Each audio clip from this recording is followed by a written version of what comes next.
সকালবেলা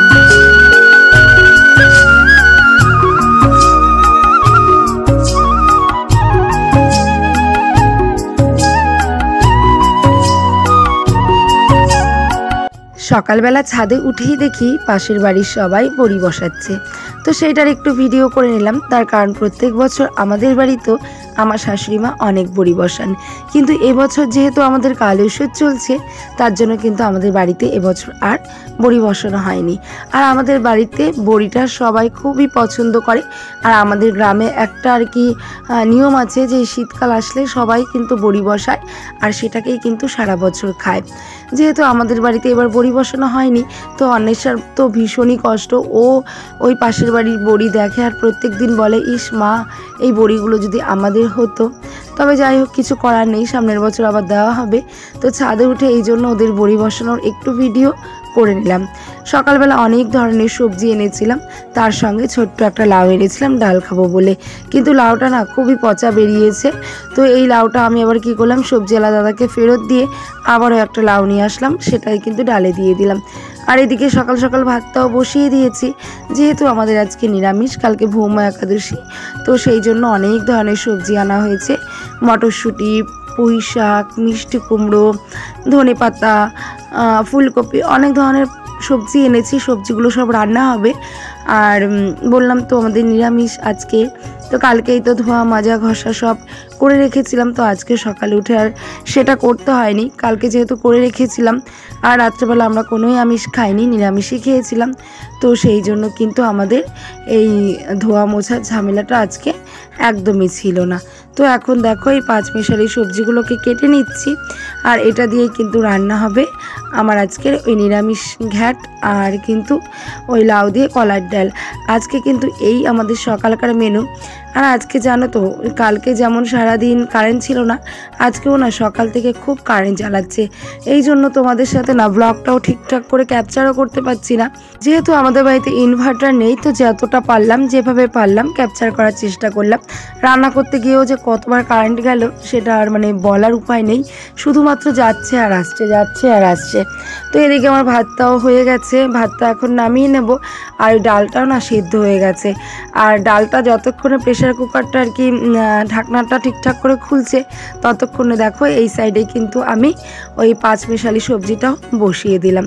তো রান্না করতে করতে চলো আমার পরিচয় পর্বটা আগে দিয়ে নিই। নমস্কার, কেমন আছো তোমরা সবাই?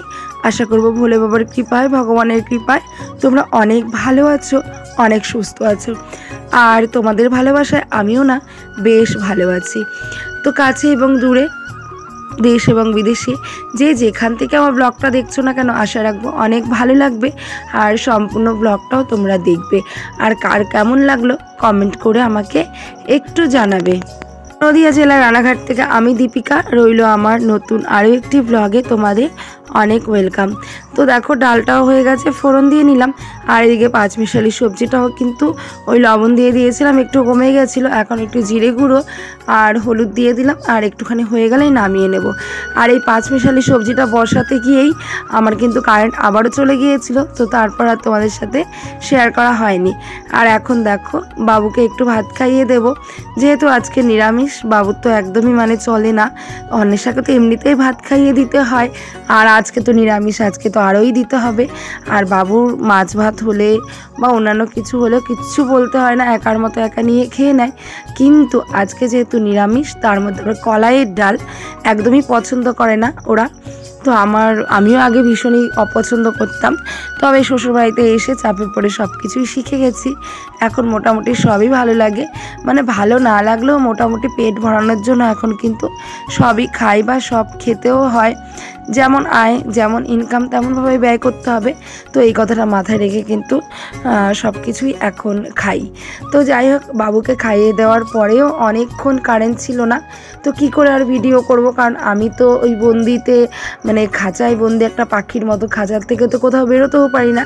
তো ঘরটাই আমার কাছে সব কিছু, আমার পুরো দুনিয়াটাই আমার কাছে আমার ঘর।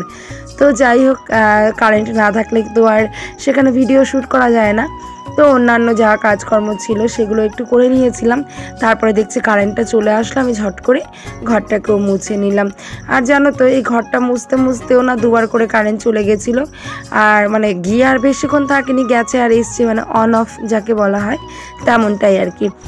আর ওই ঘরটা মোছার পরে না একদমই আবার কারেন্টটা চলে গেছিলো। সেই কারেন্ট কিন্তু এসছে অনেকক্ষণ পরে, প্রায় 2 ঘন্টা মতো বাদে কারেন্ট এসেছিলো। তো যাই হোক, এখন দেখো ঘরটাকে পরিষ্কার করে ঝাড় দিয়ে নিয়েছিলাম, আর এখন ভালো করে মুছেও নিচ্ছি। আর তারপরে দেখো এখন চলে আসলাম কলপারে বাসনগুলোকে মাজতে।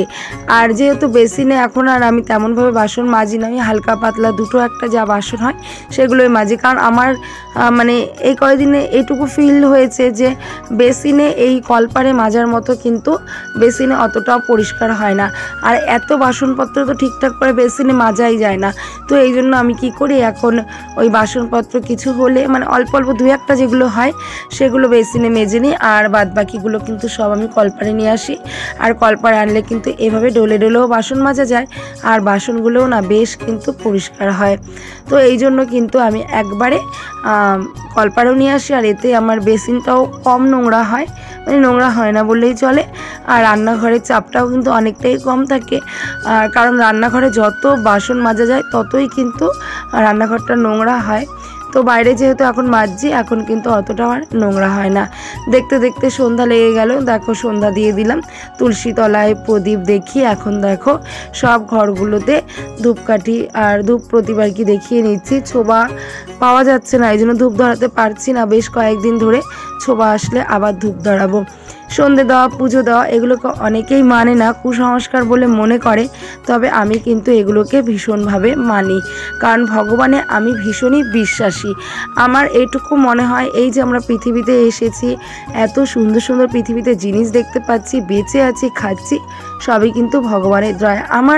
আমার এটা ভীষণভাবে মনে হয় যে ভগবান আছেন আর আমাদের মধ্যেই আছেন, আর আমি কিন্তু ভগবানে ভীষণই বিশ্বাসী।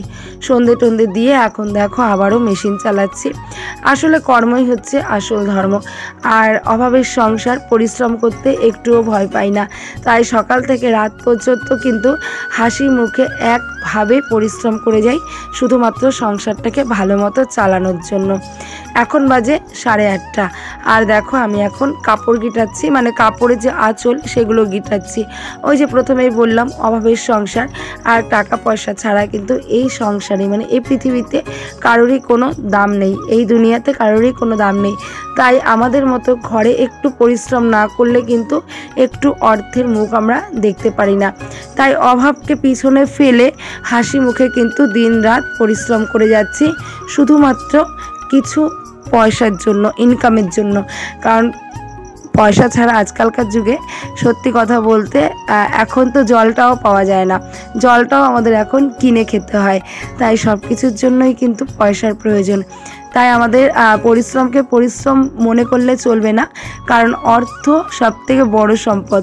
তাই এই অর্থকে উপার্জন করতে হলে পরিশ্রম তো করতেই হবে।